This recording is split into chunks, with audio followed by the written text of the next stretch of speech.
যে আমাদের সেনাপতি, আমি প্রাক্তন সাংসদ হিসেবেও আমাদের সেনাপতি শীর্ষ নেত্রী মমতা বন্দ্যোপাধ্যায় তিনি নেতৃত্ব দিচ্ছেন এবং আমাদের সেনাপতি সর্বভারতীয় সাধারণ সম্পাদক অভিষেক বন্দ্যোপাধ্যায়কেও সক্রিয়ভাবে এই লড়াইতে সামনে চাই।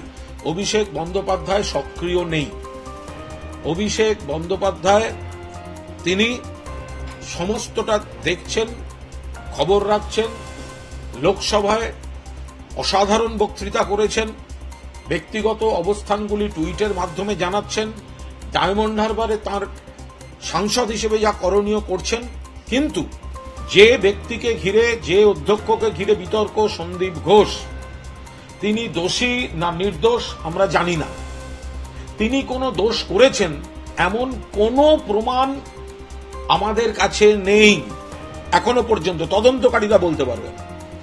কিন্তু ছাত্রছাত্রীদের যে দীর্ঘ অভিযোগ ছিল তাতে তার ইস্তফা বা ওই আরজিকর থেকে অপসারণের পর তড়িঘড়ি ন্যাশনালে নিযুক্ত হওয়া, এটাই মানুষ ভুল বুঝেছেন। অথচ এটার সঙ্গে এই পাপটা অকারণ তৃণমূল কংগ্রেসের গায়ে লাগছে।